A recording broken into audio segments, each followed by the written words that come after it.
My name is Maxim Savi, and we're gathering here for a very kind of unique moment, even for this region. In one room, we gathered LGBTI activists for the whole region of Eastern Europe, and this is the first kind of a TV interview where we managed to talk about these issues in general, pan-regionally. So I'm going to start with asking questions about your own countries, but in kind of regional perspective. And I think start with Svetlana. I'm talking about Russia as the biggest country in region, as a bigger troublemaker, because we know that basically all our problems inside smaller countries kind of started out with this anti-gay propaganda law in Russia and Russian attempts to push it as foreign policy. I talked to you over a year ago, and we talked about rising violence in Ukraine, comparing to Russia. And then you said to me, and it's, by the way, following ILGA Europe index that Russia went up a couple of positions, you said that the situation got a bit even better after the war in Ukraine started. Is it still the trend? Well, I would say that it's really complicated because on the one hand, we have really more people who support us. And on the other hand, we have a lot of problems with legislation. We have this so-called propaganda law, we have this foreign agent law and all these things. And of course, the level of homophobia and level of violence is increasing constantly. And Volodymyr, talking about Ukraine, obviously rising violence in Ukraine, but in couple of recent days with really unique kind of conference, for example, happening in Kyiv, where activists from the whole region and Europe gathered together. They're all kind of confused about the message with Ukraine. On the one hand, you have historic legislation passing anti-discrimination law. On the same time, you have rising violence against gay people on unprecedented levels. And today we saw this poll, new poll releasing saying that over 68% of Ukrainians still have negative views towards gay people, and in some cases, the statistics even got worse in the recent 2 days. So, do you have also kind of mixed feelings of what is happening? Yes, it's look like the very strange mix of. From one hand, yes, we really have some small improvements in our legislation, but they're very small and very decorative, and it's the problem that actually there is still no laws that protect people against from violence. And now our government's making everything just to make visibility of reforming this field with anti-discrimination, because this small amendment to labor code, which has prohibited discrimination toward LGBT people, it's only the small drop in the sea of problem that's facing LGBT people in Ukraine. And together with rising right movements in Ukraine, we see this increasing of the violence against LGBT, and this talks of politics that blaming LGBT for the problem inside Ukraine. Well, the situation got worse in the whole region of Eastern Europe since mid-2000s, right? And well, how many of you get death threats on the regular basis? Can you raise hand? Yes, sometimes. Yeah. Well, around Pride festivals or something like public activities. Well, that's not normal for a regular human being either, right? So I'm just kind of worried how many of you think that the world, especially Europe, doesn't know enough about LGBT issues in Eastern Europe. Do you agree that this is the issue? They don't know enough or they don't care enough? It is the issue. For example, it evidenced with the case of Russia and the rise of the homophobic sentiments in Russia and the passing of the anti-propaganda bill. The focus was on Russia solely, and it omitted the situation in the region, which is in the countries that are around Russia and are either Russian satellites or former Soviet republics. And it was completely disregarded that the homophobia that was very vividly and very actively used and misused in Russia actually crossed the borders and spread all over the region.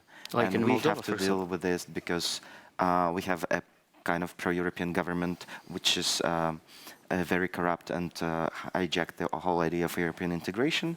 And at the same time, we have the opposition who is pro-Russian and who actually threatens us with the cancellation of the anti-discrimination law and passing of the same anti-propaganda bills once they are in power again.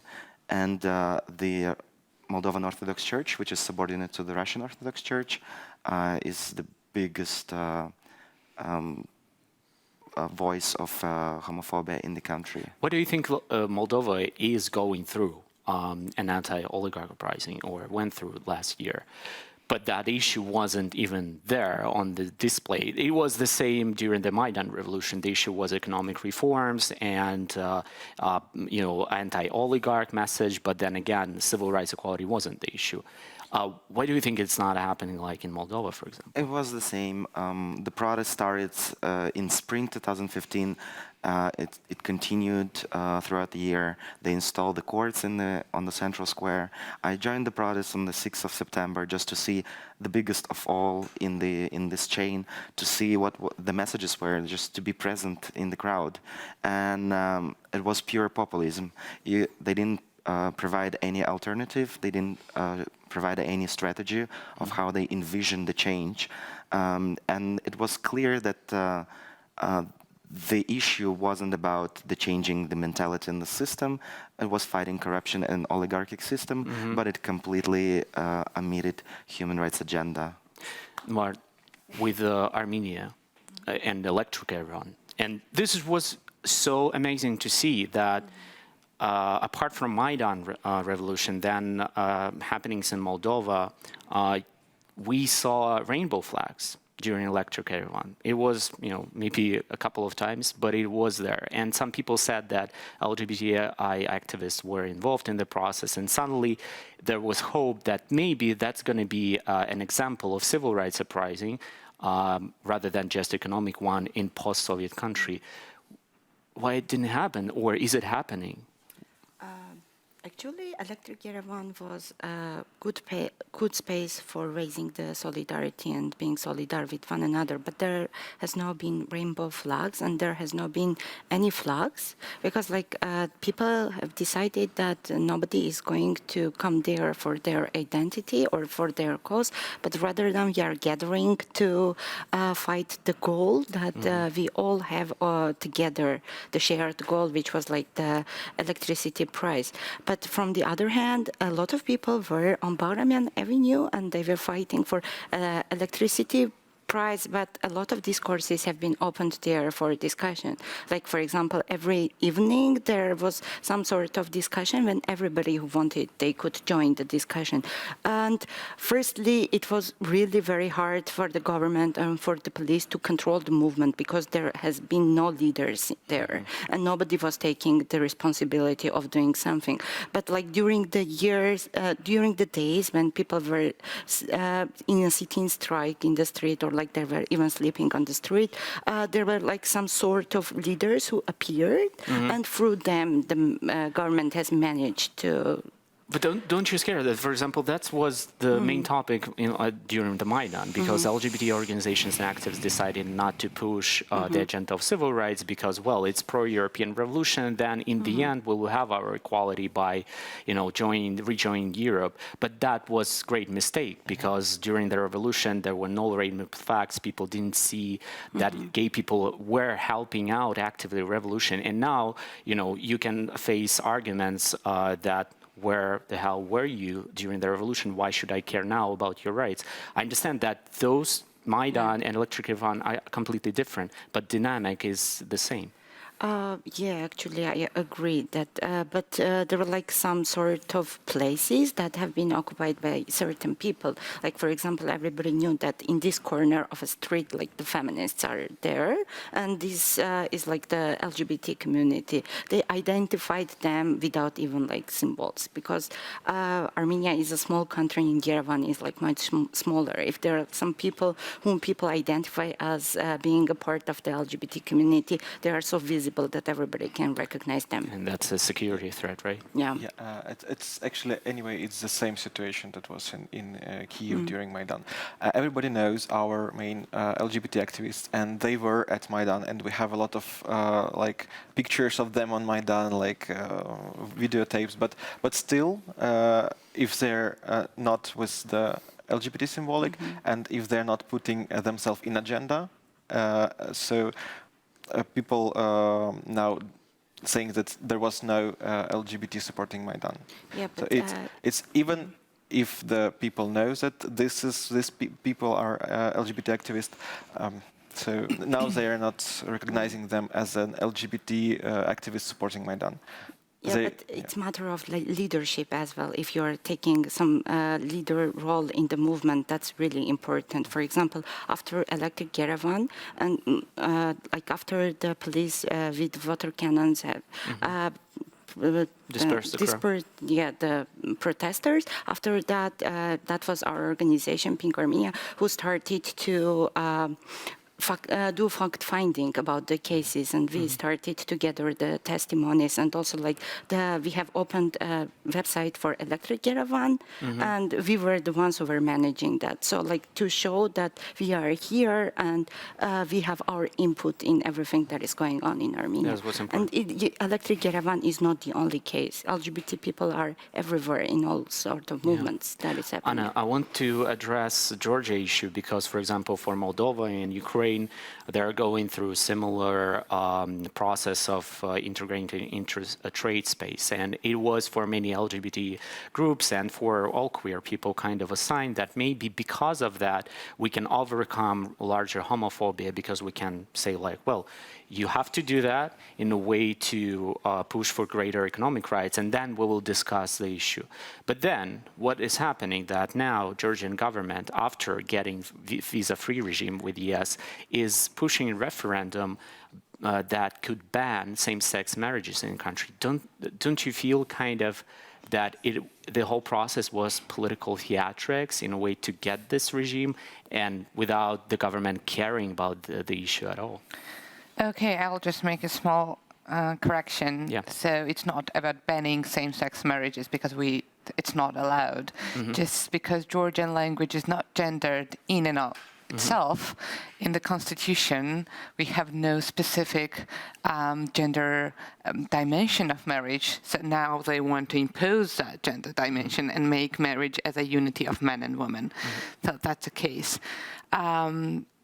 They started to talk about it like it's kind of a pre-election campaign, but it can take serious dimensions because gender and sexuality issues are always very kind of a good tool to play with before elections, because it's kind of connected to sentiments and to I don't know, nationalism that is always kind of rampant in Georgia.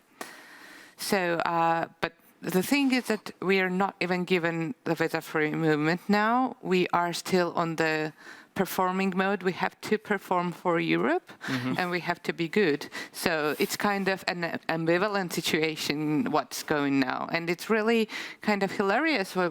Everybody who is speaking in this room, I can say, yes, that is happening in Georgia as well. So we are going the same processes. So maybe kind of taking advantage of being in the same situation can save some experience, or, yeah. But what do you all think about it? Because all these countries you represent here, they're absolutely dramatically now different, but they have this common Soviet background. And I think that's fascinating that homophobia and homophobic attitudes unite all those countries despite difference in economies and history and so on and so on. But how do you make sure that we're not following the same path like in Central Europe, right? They pushed for greater civil rights equality because of European integration. And then when European integration happened, most forces started rolling back those civil liberties because the general population still doesn't get the concept of equality. How do we not make the same mistake in Eastern Europe? What do you think? Can I comment, just like to continue? I think it's kind of a double face of globalization and what is happening now, not only in our region, but like globalization unites countries with the same values, but also pushes nationalism and homophobia as something really, as something that can underline your identity in this globalizing world.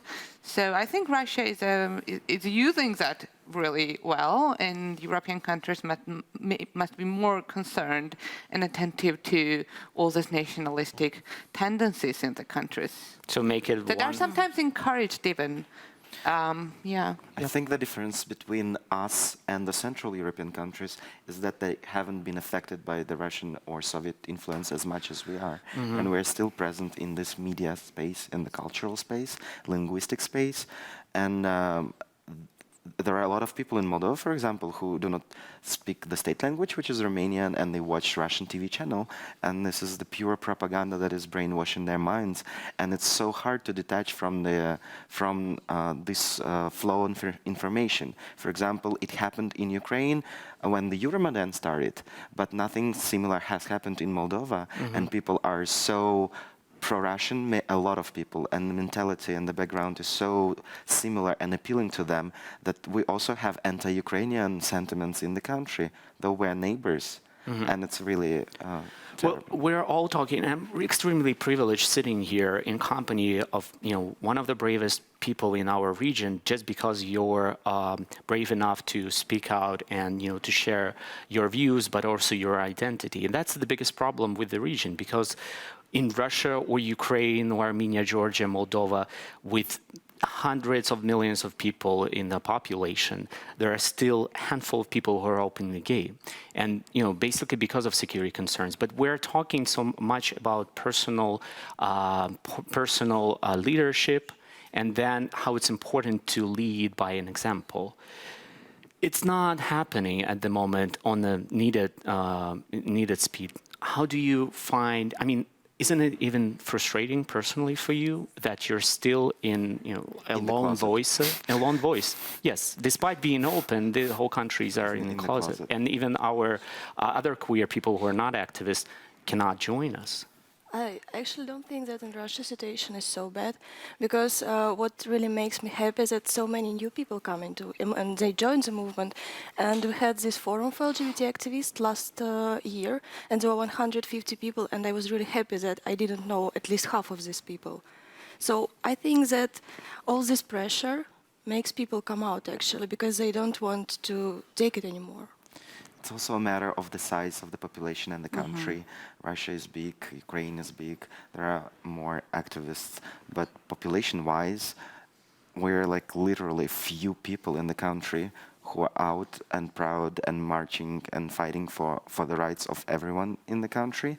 And we have very little support from the community because we're a very agricultural, rural country, and you can imagine what it means to be openly gay in such a small country where affected by the political and economic crisis. Well, we're facing very different, a region with different problems, but it is changing dramatically as we speak right now. There is a dismantling of really huge landing monument happening in Zaporizhia in southern Ukraine, and even 2 years ago, it wasn't very even possible to imagine that. Or last year, during the opposition march in Russia, we saw so many LGBT flags there, which was also amazing. So I hope that we're in very frustrating point, but in the beginning of real changes. Thank you so much for joining us. It was really enlightening moment. Thank you so much. Thank you. Thank you.